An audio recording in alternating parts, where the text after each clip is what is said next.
आगे शेयर करी आमे से कहानी विषय चिंता रे रखिबा आ तापरे आमे वाक्य मध्य को जिबा। दिने कौन हिची जने व्यक्ति एटा एक काल्पनिक कहानी कोनोसी प्रकार एथिरे सत्य सत्य नाही मात्र आमे चिंता लगी एटा गोटे बहुत साहाय्यकारी अटे। जने व्यक्ति दिने निज अंचल रे निज सहर रे एमती जाउथिले आउ सकाळु निजर कार्य रे जिबा पूर्वरु तांकर बाटरे कौन हिची जनक संगे देखाला आ से ताको देखि एते भय प्राप्त हे गले जे से सेठी अटकी गले आ तांको पचारले जे तुमे किए आउ सेते बेले से निजर परिचय देई कहउचंती मु होची मृत्यु मु होची डेथ सेटु ये माने एते सहज देखि कि डरी जाइथिले आ तापरे तांकर परिचय पाई कि से आहुरी डरी गले मात्र निजको कोनोसी प्रकार संभाळिले आ तांको पचारिले अच्छा तुमर एठारे काउन काम को कार्य रे तुम एठारे अछो आउ सेटु से डेथ कहले आउ मु आज आसी छे ए अंचल रु 100 जन को नेबा लागि से लोक बहुत व्यस्त हो गले कहले एटा गोट माने से निजे भी इमेजिन करूथांते जे 100 लोकंकर मृत्यु आउ कहले ना ना एटा बिल्कुल ठीक विषय नुहे तुमे एमती करि परिबनी मात्र मृत्यु तांको सेते बेले कहूची मु कौन करी मते एमती ही काम करबा को पड़ी थाए आ आज मते ए अंचल रे 100 जन को नै कि जिबार अछि कहि कि से तापरे तांको आगे गले ये व्यक्ति जनक अति व्यतिव्यस्त हो जाइथिले भय मध्य बहुत भय प्राप्त होइथिले आ कहले किछि तो गोटे करबा को पड़िबो तापरे से जाई कि से अंचल रे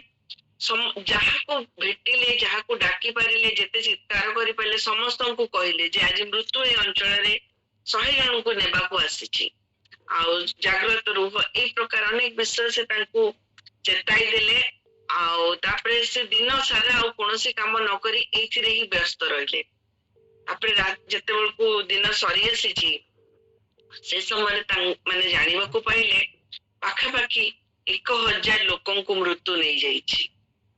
से व्यतिव्यस्त हो गले पुणी से जो स्थान रे सकाळे देखाइतिला से जगह को फेरी गले आ सेठारे से मृत्यु संगे ताकू सेठी देखिबा को पाइले एवं पचारिले तुमे तो तुमर कथा रक्षा कलोनी आ तमे कहितिलो जे तमे मात्र 100 जन को नबो आ 1000 लोक केमति नै करी जाउछ से कहले मु कोन करबी मु तो मु मोर कथा रक्षा करिछि मु केवल 100 लोकन को ही नैछि आ बाकी जो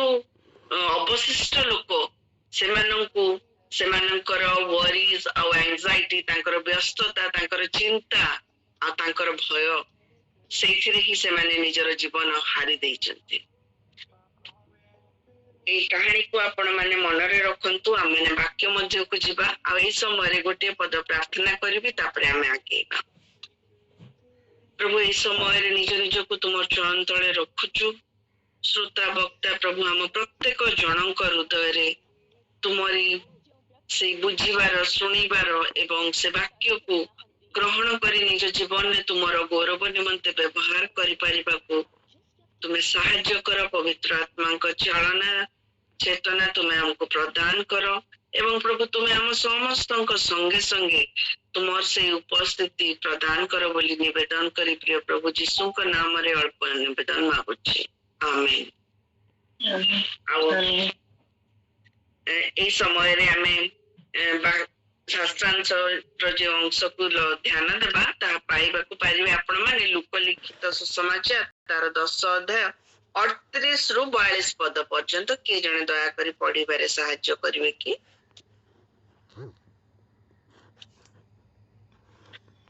लोक लिखित सुसमाचार 10 अध्याय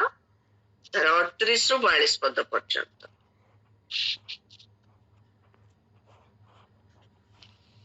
समस्त को प्रेज द लॉर्ड सेमाने यात्रा करुथिबा समय से गोटे ग्राम रे प्रवेश कले एवं मार्था नामनी जने स्त्री लोक अपना गृह रे ताहांकर आतिथ्य कले मरियम नामनी तांकर जने भग्नी थिले से प्रभुंक पाद तळे बसी ताहांक वाक्य सुनुथिले किंतु मार्था परिचर्या विषय बहुत व्यस्त होतिले एणु से ताहांक निकटକୁ आसी कहिले हे प्रभु मोर भौणी जे एकाकी मो उपरे परिचर्यार भार पकाई देछि से आडको कोन आपणकर मन नाही तेबे मते सहाय्य करिवा निमंते ताहाकू कहंतु किंतु प्रभु ताकू कहिले मार्था मार्था तुम्हे बहुत विषय रे चिंतित और व्यतिव्यस्त हेउछ କିନ୍ତୁ ଅଳ୍ପ କେତୋଟି ବରଂ ଗୋଟିଏ ମାତ୍ର ପ୍ରୟୋଜନ ମରିୟମ ତ ଉତ୍ତମ ଭାଗ ମନୋନୀତ କରିଅଛି, ଆଉ ତାହାଠାରୁ କଣ ହରଣ କରାଯିବ ନାହିଁ। ଧନ୍ୟବାଦ ସଞ୍ଚିତା ଭୂମି। ଏହା ହଉଛି ପ୍ରଭୁଙ୍କର ଜୀବନ୍ତ ବାକ୍ୟ। ଏଇ ଅଂଶଟି ମୁଁ ଯାହା ମନେ କରେ ଅତି ଚିର ପରିଚିତ ଆମ ସମସ୍ତଙ୍କ ଜୀବନରେ। ଏଇ ବିଷୟରେ ଆମେ ଅନେକ ଥର ବିଭିନ୍ନ ପ୍ରକାର ଶିକ୍ଷା ଶୁଣିଛୁ, ନିଜେ ଅନେକ ଥର ପଢିଛୁ। ମାତ୍ର ଏଠାରେ ଏ କାହାଣୀକୁ ଆଜି ଆମେ ଏକ ଭିନ୍ନ ପ୍ରକାର ଦେଖିବାକୁ ଚେଷ୍ଟା କରିବା। ଆଉ ଏଇଟା ଗୋଟେ ବହୁତ ସରଳ ଘଟଣା, ଅତି ସିମ୍ପଲ, ଏଥିରେ କିଛି ଜଟିଳ ବିଷୟ ନାହିଁ।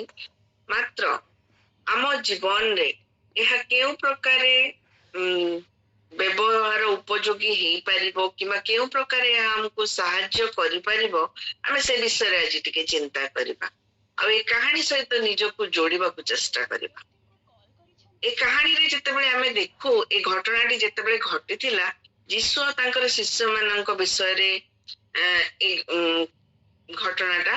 ଆଉ ସେଠି ଆମେ ଦେଖୁ ଏଇ ଇନସିଡେଣ୍ଟରେ କେତେ ଗୁଡିକ ଚରିତ୍ର ବିଷୟରେ। ଏଠି ଆମେ ଦେଖୁ, ଯଦି ଦେଖିବାକୁ ଯିବା, ମୁଖ୍ୟ ଚରିତ୍ର ଯିଏକି ମାର୍ଥା ବୋଲି ଜଣେ ମହିଳା ବୋଲି ଲେଖା ହଉଛି। ସେ ଗ୍ରାମରେ, ସେ ଅଞ୍ଚଳରେ ସେ ବାସ କରନ୍ତି। ଆଉ ସେ ତାଙ୍କର ଭଉଣୀଙ୍କ ବିଷୟରେ ପରିଚୟ ଦିଆଯାଉଛି। ତାଙ୍କ ନାଁ ଥିଲା ମରିୟମ ବୋଲି। ଆଉ ଆମେ ଦେଖୁ, ଆଉ ଯୀଶୁ ହଉଛନ୍ତି ତାଙ୍କର ଅତିଥି ସେଦିନର, ଯିଏକି ଏଇ ତିନୋଟି ଚରିତ୍ରକୁ ନେଇକିରି ଘଟଣା ଯେତେବେଳକୁ ଆମେ ଚିନ୍ତା କରିବା, ମାର୍ଥା ତାଙ୍କର ଗୃହକୁ ସେଦିନ ଯୀଶୁ ଆଉ ତାଙ୍କ ସାଙ୍ଗରେ ଯୋଉମାନେ ଥିବେ ନିଶ୍ଚୟ ସେଇମାନଙ୍କୁ ଏକା ସାଙ୍ଗରେ ଆତିଥ୍ୟ ଲାଗି ତାଙ୍କ ଘରକୁ ନିମନ୍ତ୍ରଣ କରୁଛନ୍ତି। ଆଉ ତା ସଙ୍ଗେ ସଙ୍ଗେ ଆମେ ଦେଖୁଛୁ କାହାଣୀରେ ଯେତେବେଳେ ଆଗେଇ ଯାଉଛୁ ଯେ ତାଙ୍କ ଭଉଣୀ ଯିଏ ମରିୟମ, ସେ କଣ 39 ପଦରେ ଲେଖା ଯାଉଛି କଣ ନା, ସେ ଯୀଶୁଙ୍କର ପାଦ ତଳେ ବସି ତାଙ୍କର ବାକ୍ୟ ଶୁଣୁଥିଲେ। ଆଉ ମାର୍ଥା ଯେହେତୁ ତାଙ୍କ ଘରେ ଏତେ ଅତିଥି ଆସିଛନ୍ତି, ଯୀଶୁ ଆସିଛନ୍ତି, ଆଉ ଅନେକ ଲୋକ ନିଶ୍ଚୟ ଥିବେ, କାହିଁକିନା ଯଦି ଚିନ୍ତା କରିବା ଯୀଶୁ ସେ ସମୟରେ ଏକଲା ନା, ତାଙ୍କ ସାଙ୍ଗେ ତ ମାନେ ଅଗଣିତ ଲୋକ ରହୁଥିଲେ। କିଛି ନହେଲେ ବି ତାଙ୍କର 12 ଶିଷ୍ୟ, ତାଙ୍କ ସାଙ୍ଗରେ ସେ ଅଞ୍ଚଳର ଅନ୍ୟ ଫଲୋଅର ମାନେ ମଧ୍ୟ ତାଙ୍କ ସାଙ୍ଗରେ ରହିବାକୁ ଇଚ୍ଛା କରୁଥିଲେ। ତ ଆମେ ଏକ୍ଜାକ୍ଟଲି କହିପାରିବାନି ଯେ କେତେ ଲୋକଙ୍କର ଆତିଥ୍ୟର ଭାର ସେଦିନ ମାର୍ଥା ବହନ କରିକି ତାଙ୍କ ଘରକୁ ସମସ୍ତଙ୍କୁ ନିମନ୍ତ୍ରଣ କରିଥିଲେ। ଆଉ ତାପରେ ଆମେ ଦେଖୁଛୁ ଯେତେବେଳେ ବାକ୍ୟରେ ଆଗକୁ ଯାଉ ଯେ ମାର୍ଥାଙ୍କ ଉପରେ ଯେତେବେଳେ ପରିଚର୍ଯାର ଭାର ଆସିଛି, ସେ ବିଚରା ବହୁତ ବ୍ୟତିବ୍ୟସ୍ତ ହେଇଯାଇଛନ୍ତି। ଆଉ ସେ ସମୟରେ ସେ ଯୀଶୁ ତାଙ୍କ ପାଖକୁ ଆସିଛନ୍ତି, ଆଉ ତାଙ୍କୁ କଣ କହୁଛନ୍ତି ଆମେ ଦେଖୁଛୁ 40 ପଦରେ। କିଏ ଜଣେ ପାଠ କରିବେ କି 40 ପଦ? କିନ୍ତୁ ମାର୍ଥା ପରିଚର୍ଯା ବିଷୟରେ ବହୁତ ବ୍ୟସ୍ତ ହେଉଥିଲେ। ଏଣୁ ସେ ତାହାଙ୍କ ନିକଟକୁ ଆସି କହିଲେ, ହେ ପ୍ରଭୁ, ମୋର ଭଉଣୀ ଯେ ଏକାକୀ ମୋ ଉପରେ ପରିଚର୍ଯାର ଭାର ପକାଇ ଦେଇଛି, ସେ ଆଡକୁ କଣ ଆପଣଙ୍କର ମନ ନାହିଁ? ତେବେ ମତେ ସାହାଯ୍ୟ କରିବା ନିମନ୍ତେ ତାହାକୁ କହନ୍ତୁ। ଧନ୍ୟବାଦ ଭଉଣୀ। ଏଠାରେ ଆମେ ଦେଖୁଛୁ ସେ କାର୍ଯ୍ୟର ଯେତେବେଳେ ଭାର ତାଙ୍କ ଉପରେ ଆସିଛି, ସେତେବେଳେ ସେ ଯୀଶୁଙ୍କ ପାଖକୁ ଆସିଛନ୍ତି। ଆଉ ଆସିକିରି ତାଙ୍କୁ କଣ କହୁଛନ୍ତି ଯେ ପ୍ରଭୁ, ମୋର ଭଉଣୀ ମୋ ଉପରେ ସବୁ ଭାର ଦେଇଦେଇଛି, ଆଉ ଆପଣ କଣ ସେଟା ସେଆଡକୁ ମାନେ ଆପଣ ଦେଖି ପାରୁନାହାନ୍ତି କି ଜାଣି ପାରୁନାହାନ୍ତି କି ଆପଣଙ୍କର କଣ ମନ ନାହିଁ ଯେ ମୋ ଅବସ୍ଥା ପ୍ରତି? ଆଉ ତାପରେ ସେ କହୁଛନ୍ତି ତାକୁ କୁହନ୍ତୁ ଯେ ସେ ମତେ ସାହାଯ୍ୟ କରୁ ବୋଲି। ଆଉ ଏଇ ପ୍ରକାର ଯେତେବେଳକୁ ପରିସ୍ଥିତିରେ ସେ ଯୀଶୁଙ୍କ ପାଖକୁ ଆସିଛନ୍ତି, ଯୀଶୁ ସେଠି ତାଙ୍କୁ ଖୁବ ସୁନ୍ଦର ଭାବେ ଅତି ପ୍ରେମରେ ଯତ୍ନରେ ତାଙ୍କୁ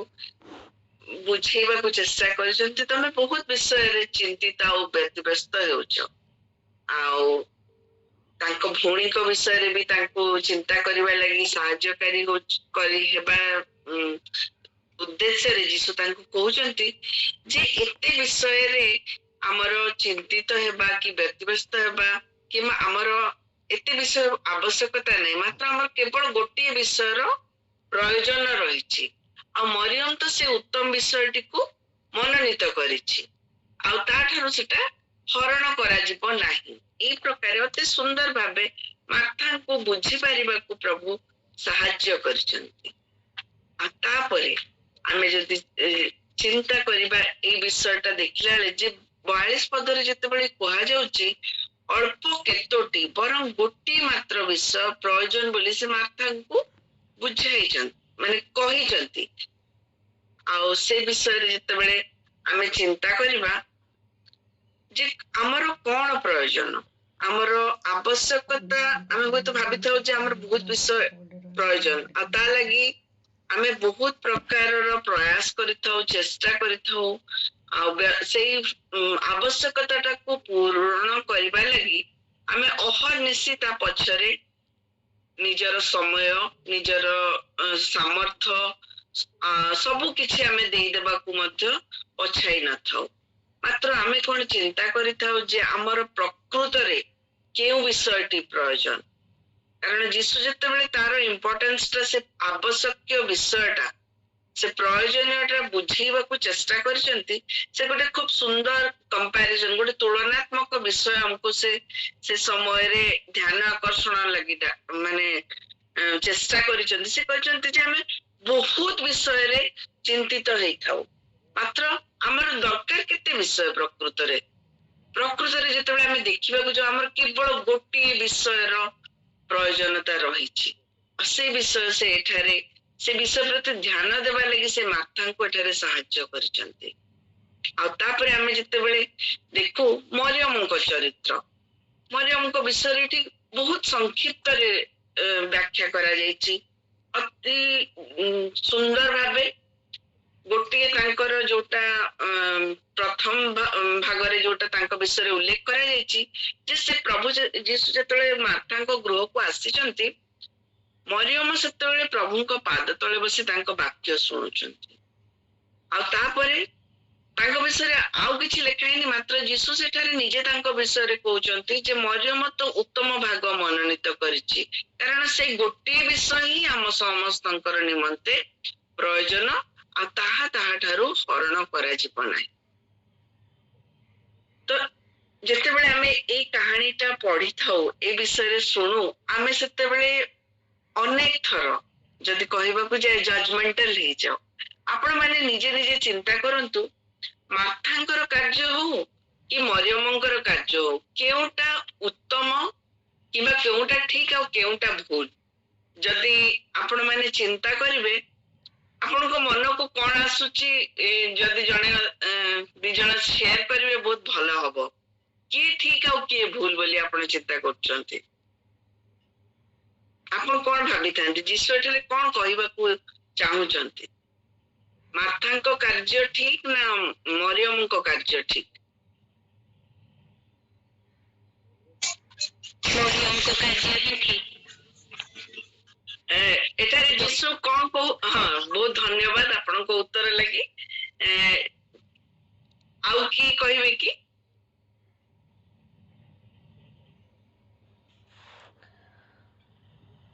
नहीं दी जनकर कार्य ठीक अच्छी घर कार्यटा भी तो दरकार ना बहुत धन्यवाद अंकल बहुत भल है हमर दुईटा जाक उत्तर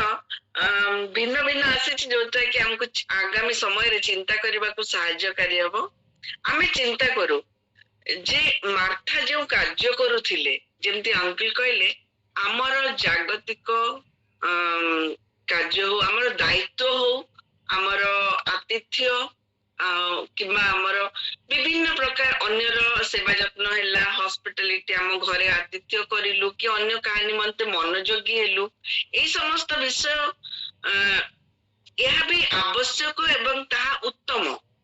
आउ जेमती भौणी मध्य कहले जे मरियम को कार्य भी ठीक मात्र एठारे हमें जदि चिंता करिया एठारे जीसु समान को भूल के ठीक विषय कहू नांती सेही प्रकार समान को विचार करि नांती से कहते मरियम जो विषयटी मनोनीत करिछि ताहा उत्तम अटे मात्र से कहि नांती जे मार्था तुमे जा कहछो सेटा जहा सब करूछो सेटा संपूर्ण भूल बोली से कहि नांती आ जेहेतु से कहि नांती हमें निश्चय चिंता करिबा जे मार्था को कार्य कोनसी आडु भी भूल नथिला मात्र हमें चिंता करिबा जीसु तांकर सेही प्रकार आचरण लगी से व्यवहार लगी तांको टिके चिंता करबा लगी ସାହାଯ୍ୟ କରିଛନ୍ତି ଯେ ତୁମେ ଟିକେ ଚିନ୍ତା କର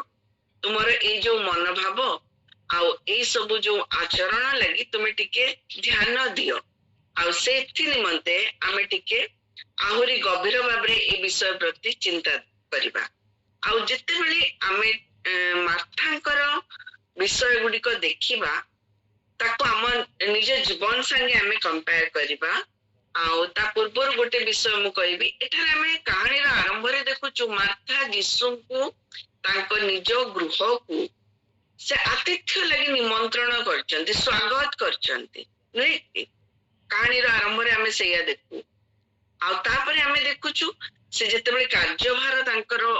ମାନେ ତାଙ୍କ ଉପରେ ଚାପ ଆସିଛି ସେ ବ୍ୟତିବ୍ୟସ୍ତ ହେଇଯାଇଛନ୍ତି। ଆଉ ସେ ସମୟରେ ସେ କଣ କରିଛନ୍ତି, ସେ ଯୀଶୁଙ୍କ ପାଖକୁ ଯାଇଛନ୍ତି। ଆଉ ଯୀଶୁଙ୍କ ପାଖକୁ ଗଲେ ଠିକ ଅଛି, ମାତ୍ର ସେ ସେଠାରେ କଣ କରୁଛନ୍ତି, ନିଜର ପରିସ୍ଥିତି ତାଙ୍କୁ ଜଣେଇଲେ ଯେ ମୁଁ କାର୍ଯ୍ୟ ମାନେ ଏଇ ଯୋଉ ପ୍ରେସରରେ ଏଇ କାର୍ଯ୍ୟଭାରରେ ମୁଁ ବହୁତ ବ୍ୟତିବ୍ୟସ୍ତ। ଆଉ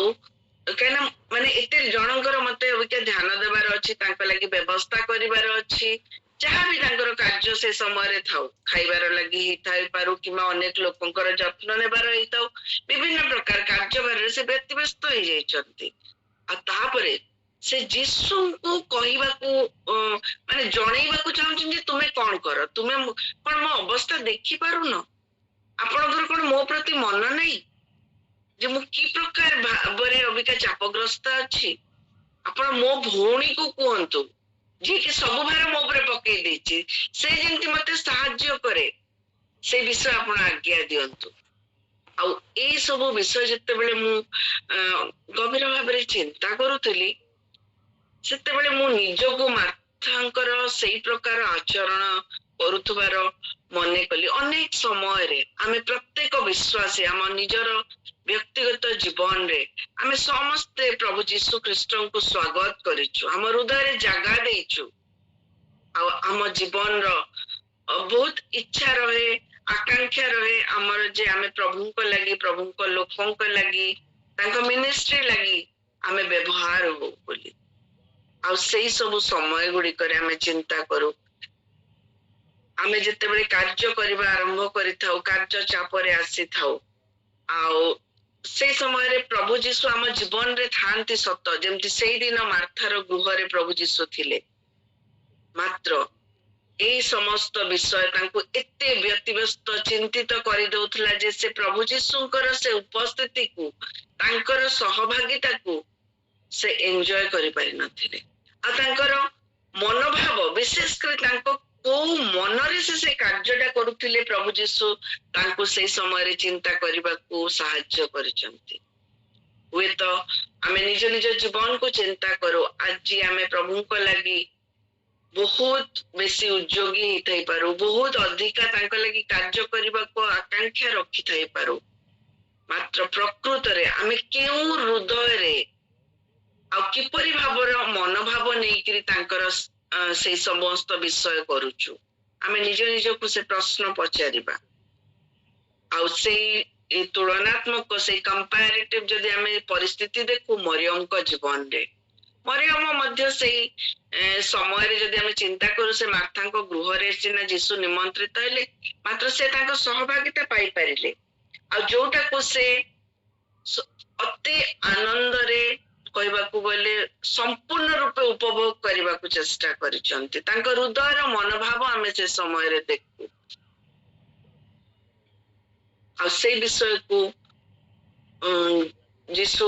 ତାକୁ ବହୁତ ପ୍ରଶଂସନୀୟ କରିଛନ୍ତି ଯେ ମରିୟମ ଉତ୍ତମ ଭାଗ ମନୋନୀତ କରିଛି, ତାର ଯୋଉ ମନରେ ସେ ପ୍ରଭୁଙ୍କର ସହଭାଗିତାଟାକୁ ଉପଭୋଗ କରୁଛି, ସେ ବିଷୟଟା ବହୁତ ଇମ୍ପୋର୍ଟାଣ୍ଟ କରେ। ପ୍ରଭୁଙ୍କ ଲାଗି ଯେ କାର୍ଯ୍ୟ କରିବା, ତାଙ୍କ ଲୋକମାନଙ୍କ ଲାଗି ଯେ କାର୍ଯ୍ୟ କରିବା ଆବଶ୍ୟକତା ନାହିଁ ଆମେ ସେଟା ଚିନ୍ତା କରିନି, ସେଟା ବି ଆବଶ୍ୟକତା ରହିଛି। ସେ କାର୍ଯ୍ୟ ବି ମାର୍ଥା ହୁଅନ୍ତୁ କି ଆମେ ମାନେ ହଉ, ଆଜିର ସମୟରେ ଆମେ ସମସ୍ତଙ୍କର କିଛି ନା କିଛି ଦାୟିତ୍ୱ ରହିଛି। ସେ ହୁଏତ ଆମ ପରିବାରର ହେଇଥାଇପାରେ, ଆମ କାର୍ଯ୍ୟକ୍ଷେତ୍ରର ହେଇପାରେ, କିମ୍ବା ଆମ ମିନିଷ୍ଟ୍ରିର ହେଇପାରେ, କିମ୍ବା ଆମ ପଡୋଶୀ ମାନଙ୍କ ମଧ୍ୟରେ ହେଇପାରେ। ଆମ ସମସ୍ତଙ୍କର କିଛି ନା କିଛି ଦାୟିତ୍ୱ ରହୁଛି। ଆଉ ସେଇ କାର୍ଯ୍ୟ ଗୁଡିକ କରିବା ସମୟରେ ଆମର କେମିତିକା ମନୋଭାବ ରହୁଛି? ଆମେ କଣ ବ୍ୟତିବ୍ୟସ୍ତ ହେଇ ପଡୁଛୁ ଯେ ଆମର ଯୋଉଟା ସବୁଠୁ ଆନନ୍ଦକର ବିଷୟ, ପ୍ରଭୁଙ୍କର ଯୋଉ ସହଭାଗିତା, ପ୍ରଭୁଙ୍କର ଯୋଉ ଆନନ୍ଦ, ଆମେ କଣ ତାକୁ ହରେଇ ବସୁଛୁ ଏଇ ସବୁ କାର୍ଯ୍ୟ ଚାପର ମଧ୍ୟ ଦେଇ ଗଲା ବେଳକୁ? ଆମେ ନିଜେ ନିଜେ ସେ ବିଷୟଟି ଚିନ୍ତା କରୁ, ଆଉ ସେ ବିଷୟରେ ଆମେ କୋଉ ପ୍ରକାର ଭାବରେ ପ୍ରଭୁଙ୍କ ଲାଗି ବ୍ୟବହାର ଉପଯୋଗୀ ହଉଛୁ ସେ ବିଷୟ ଆମେ ଧ୍ୟାନ କରିବା, ଆଉ ଆମ ଜୀବନରେ ସେ ବିଷୟକୁ ଶୃଙ୍ଖଳିତ କରିପାରିବାକୁ ଆମେ ଚେଷ୍ଟା କରିବା। ଆଉ ଯେତେବେଳେ ଏ ଯୋଉ ଗୋଟିଏ ମାତ୍ର ପ୍ରୟୋଜନ, ଏଇ ବିଷୟଟାକୁ ମୁଁ ଚିନ୍ତା କରୁଥିଲି, ଦାଉଦ ମଧ୍ୟ ଗୀତ ସଂହିତା 27 ଅଧ୍ୟାୟ ତାର 4 ପଦରେ କହନ୍ତି ଯେ ମୋର ଏଇ ଗୋଟିଏ ବିଷୟ ହିଁ ଆବଶ୍ୟକତା ରହିଛି। ଯେମିତି ଆମେ ଚିନ୍ତା କରୁ ଯେ ପ୍ରଭୁଙ୍କର ସହଭାଗିତା, ପ୍ରଭୁ ଯୀଶୁଙ୍କ ସଙ୍ଗରେ ଆମର ଯୋଉ ସମୟ ହେଲା, କି ତାଙ୍କର ଉପସ୍ଥିତିରେ ଆମେ କାଟୁଥିବା, ଆମେ ଆରାଧନା କଲୁ କି ଆମେ ବାକ୍ୟ ଶୁଣିଲୁ କି ତାଙ୍କ ସାଙ୍ଗରେ କାଟୁଥିବା ସମୟ ଗୁଡିକ, ଆମେ ତାକୁ କଣ ପ୍ରତିଦିନ ଗୋଟେ ଧାରାଧୁର, ଗୋଟେ ଅଭ୍ୟାସଗତ ଭାବରେ ସେ କାର୍ଯ୍ୟ ଗୁଡିକ କରୁଛୁ, ନା ପ୍ରକୃତରେ ହୃଦୟର ସହିତ ତାକୁ ଉପଭୋଗ କରୁଛୁ, ତାକୁ ଏନ୍ଜୟ କରୁଛୁ ଆମର ଫେଲୋସିପ୍ ୱିଥ୍ ଗଡ୍? ଆମେ ସେଟା ପଚାରିବା। ଆଉ ସେଟା ଯେ କେବଳ ଦିନ ଭିତରେ ଗୋଟିଏ ଥର କରିଦେବା ତା ନୁହେଁ, ମାତ୍ର ପ୍ରତି ମୁହୂର୍ତ୍ତରେ ଆମ ଜୀବନର ଯେମିତି ଗୋଟେ ମୂଳ ଲକ୍ଷ୍ୟ, ମାନେ ଆମର ଯେମିତି କହିବାକୁ ଗଲେ ଗୋଟେ ଉତ୍ସ,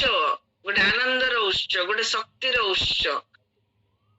ପ୍ରଭୁ ଯୀଶୁଙ୍କର ସେଇ ସହଭାଗିତା, ତାହା କଣ ଆମେ ପ୍ରକୃତରେ ଆମ ଜୀବନରେ ଉପଭୋଗ କରୁଛୁ କି? ଆଉ ଏଇ ସମୟରେ ଆପଣଙ୍କ ସାଙ୍ଗରେ ଜଣେ ବହୁତ 1800 ଶତାବ୍ଦୀର ଜଣେ ବ୍ୟକ୍ତି ଜର୍ଜ ମୁଲର ବୋଲି ଆପଣ ସମସ୍ତେ ହୁଏତ ତାଙ୍କ ବିଷୟରେ ଜାଣିଥିବେ, ଯିଏ ବିଶ୍ୱାସରେ, କେବଳ ବିଶ୍ୱାସର ସହିତ ସେ ଅନେକ ସ୍କୁଲ ଆଉ ଅନାଥାଳୟ ଗୁଡିକ ଚଳାଉଥିଲେ। କୌଣସି ପ୍ରକାର ତାଙ୍କର ସେଇ ପ୍ରକାର ଆର୍ଥିକ ମାନେ ସପୋର୍ଟ ନଥିଲା, ମାତ୍ର କେବଳ ପ୍ରଭୁଙ୍କ ଠାରେ ବିଶ୍ୱାସରେ ସେ ଏଇ ପ୍ରକାର ଅନେକ ପିଲାଙ୍କର ଦାୟିତ୍ୱ ବହନ କରି ସ୍କୁଲ ଏବଂ ଅନାଥାଳୟ ଗୁଡିକ ପରିଚାଳନା କରୁଥିଲେ। ଆଉ ସେ କୁହନ୍ତି ଅନେକ ଲୋକ ତାଙ୍କୁ ସେଥିପାଇଁ ବହୁତ ସମ୍ମାନ କରନ୍ତି, ବହୁତ ତାଙ୍କର ରେସ୍ପେକ୍ଟ କରୁଥିଲେ, ଆଉ ସେ ବହୁତ ମାନେ ଫେମସ ଥିଲେ। ମାତ୍ର ସେ କୁହନ୍ତି ଯେ ମୁଁ ପ୍ରଭୁଙ୍କ ଲାଗି କାର୍ଯ୍ୟ କରିବାଠୁ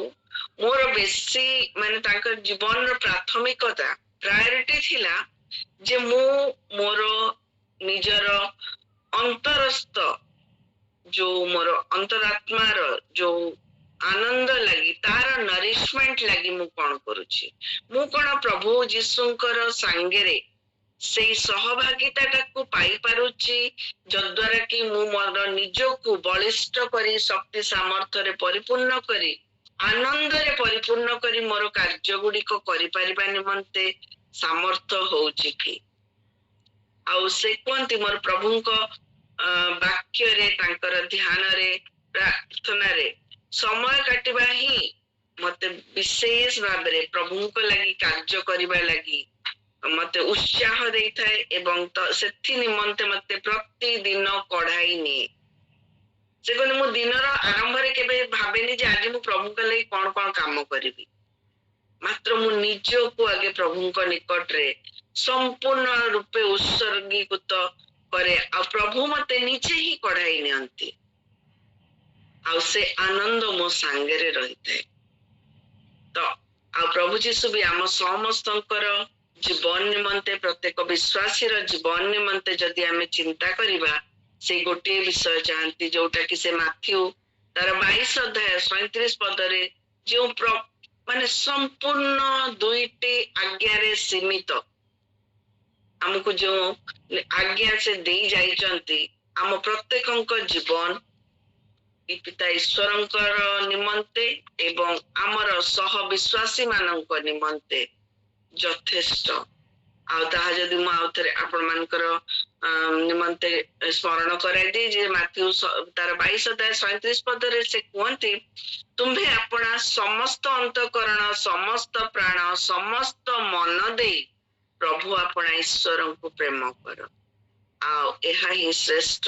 ଆଉ ପ୍ରଥମ ଆଜ୍ଞା। ଆଉ ଦ୍ୱିତୀୟଟି ହଉଛି ଏକ୍ଜାକ୍ଟଲି ଏହାର ସଦୃଶ୍ୟ ବୋଲି ସେ ଉଲ୍ଲେଖ କରନ୍ତି। ଏହା ଯେମିତି ପ୍ରଥମ ଆଜ୍ଞାଟିକୁ ଆମେ ଯେମିତି କାର୍ଯ୍ୟକାରୀ କରିବା, ମରିୟମଙ୍କର ପରିକା ଯଦି ଆମେ ପ୍ରଥମ ଆଜ୍ଞାଟିକୁ କାର୍ଯ୍ୟକାରୀ କରୁଛୁ, ଠିକ ସେଇ ପ୍ରକାରେ ମାନେ ନିଜର ସମସ୍ତ ଅନ୍ତଃକରଣ, ସମସ୍ତ ପ୍ରାଣ, ସମସ୍ତ ମନ ସହିତ ଆପଣା ପ୍ରତିବାସୀକୁ ଆମେ ପ୍ରେମ କରିବା। ଆମେ ସେଇ କମ୍ପ୍ଲେନିଂ ଆଟିଟ୍ୟୁଡ କିମ୍ବା ମନ ମଧ୍ୟରେ ଅନେକ ପ୍ରକାର ଗ୍ରମ୍ବଲିଂ ବିଷୟ ମାନେ ଯଦି କହିବାକୁ ପାରେ ବିଭିନ୍ନ ପ୍ରକାରର ଖାଲି ଅନ୍ୟର ଦୋଷ ହେଲା କି ଯେମିତି କମ୍ପ୍ଲେନ କରିଥିବା, ସେଇ ପ୍ରକାର ମନୋବୃତ୍ତି ଆମେ ଯେପରି ନ ରଖୁ, ମାତ୍ର ସେଇ ପ୍ରେମରେ ଯୋଉ ପ୍ରକାରେ ଆମେ ଈଶ୍ୱରଙ୍କୁ ପ୍ରେମ କରୁଛୁ, ମରିୟମ ଯେଉଁ ପ୍ରକାରେ ସମ୍ପୂର୍ଣ୍ଣ ଉତ୍ସର୍ଗୀକୃତ ହୋଇ ସେଇ ସମୟଟା ପ୍ରଭୁ ଯୀଶୁଙ୍କ ସହଭାଗିତାକୁ ଏନ୍ଜୟ କରିଥିଲେ, ଆଉ ଆମେ ମାର୍ଥା ପରିକା ମଧ୍ୟ ଯେତେବେଳେ ନିଜର ଦାୟିତ୍ୱ ଗୁଡିକ ତୁଲାଇ ଥାଉ,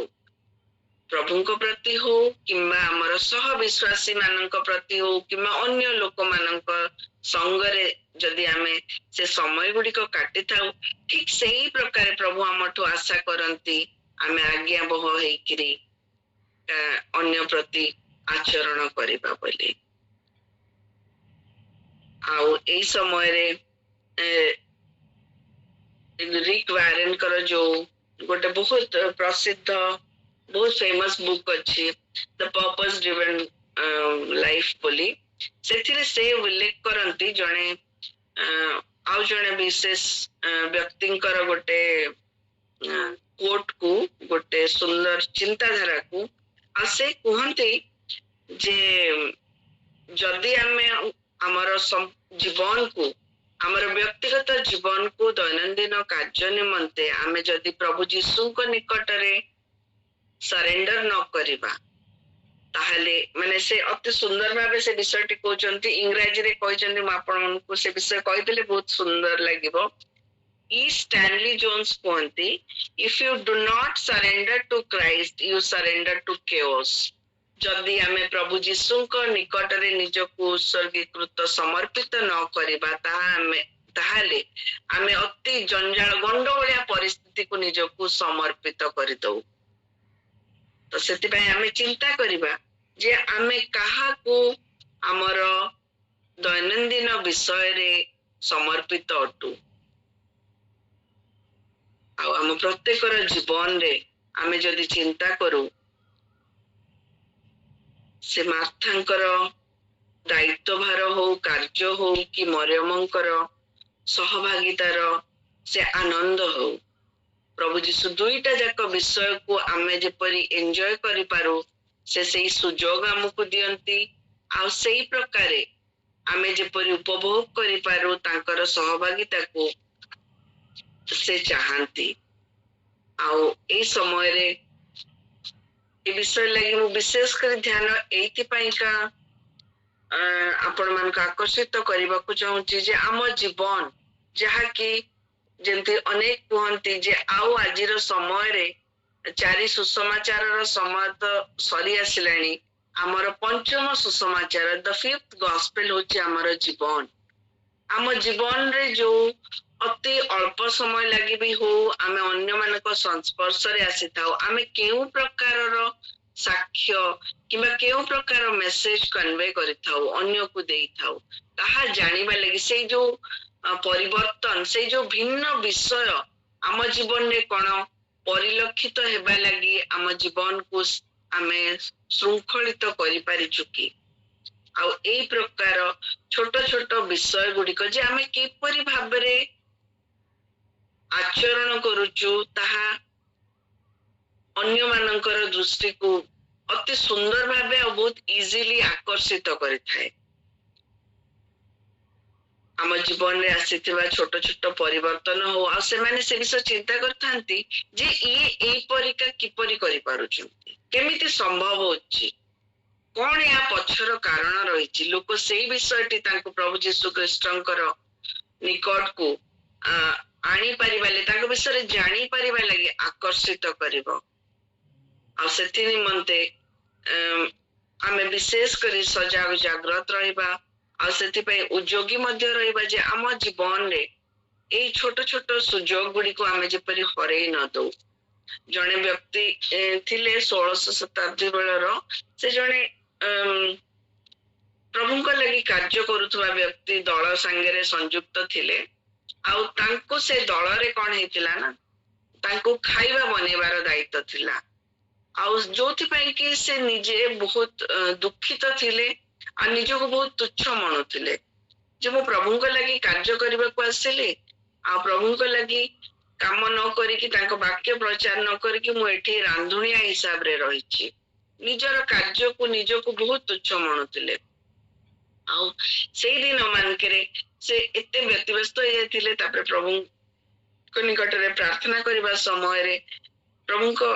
वाक्य जेतेबेले तांको हृदय रे कार्य करिछि जे निजर कार्य माध्यम रे मध्य हमें प्रभुଙ୍କର सेवा करि परिबा आ सेई समय रे से निजर भूल को बुझी पारिले आउ तत्संगे संगे से जे प्रभुଙ୍କ लागि कार्य करूछन ताको एन्जॉय करबा को लागिले आमे मध्य अनेक समय रे चिंता करू मु कोन करूछु मु तो प्रभुଙ୍କ लागि किछि भी करि पारुनी मोर दिन प्रतिदिन रो घर काम रहला कि मोर स्कूल रो कि मोर ऑफिस रो कार्य मु तो प्रभुଙ୍କ लागि किछि कार्य करि पारुनी ई प्रकार अनेक मनोभाव हमकु प्रभुଙ୍କର विरुद्धाचरण करबा को माने से प्रकार साक्ष्य बहन करबा को हमकु देई न थाए ए प्रकार मनोभाव मात्र जेबे ठारू से बुझी पारिले से ए जो कार्य करूचंती सेटा हुए तो केवल रांधिबा हिताई पारे मात्र ताहा से प्रभुଙ୍କ लागि करूचंती से दिनटो से एते आनंद रे परिपूर्ण हेकिरी काम करबा को लागिले जे तांको सांगरे जो माने कार्य करूतले तांको आकपाक रे जो माने तांको पूर्वरु जानि थिले जे से गोटे चिड़चिड़िया रागी व्यक्ति आउ विरक्त होइकी सब बेले थांती आउ तांको भय करूथिले मध्य सेई आचरण लागि से माने तांकर एई परिवर्तन को जेतेबे परिलक्षित करले से माने आश्चर्य हेले आ तांको न पछारी कि रही पारिलेनी जे तुमे एबे एते आनंदित एते सुंदर भाबरे केमते तमे सब बेले खुशी रे रहउछ सेते बेले से कहिले एहा होची मोर प्रभुଙ୍କର से उपस्थिति को मुझे जेतेबेले एन्जॉय करूची मोर तांको लागि जो कार्य करिबा करूची बोली अनुभव कली से विषय मोर जीवन रे ए आनंद भरी देइची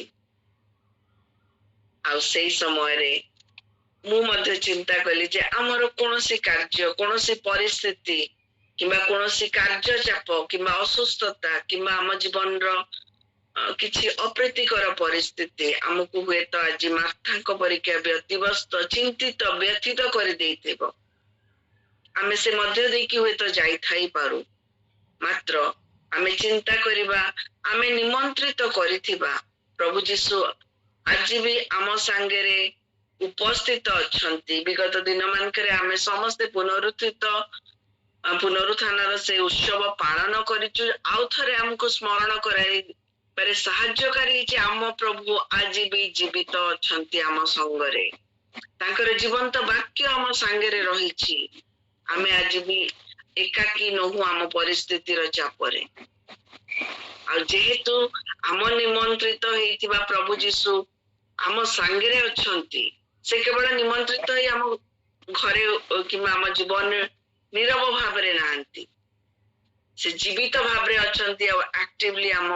संगे तांकर सहभागिता रहिछि आ आमे से जिंस को अति सुंदर भाबे उपभोग करिबा संगे संगे आम जीवन में भी सेटा रिफ्लेक्ट करि परिबा लागि आमे उद्योगी हेबा आ तांको सेही प्रकारे गौरव देबा एवं तांकर से उपस्थिति रो आशीर्वाद गुडी को आमे ग्रहण करिबा प्रभु आम समस्त को ए छोट चिंता ऊपर आशीर्वाद करंतु आमेन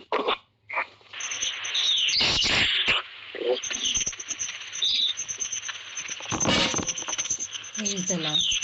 आशा माने प्रार्थना करबा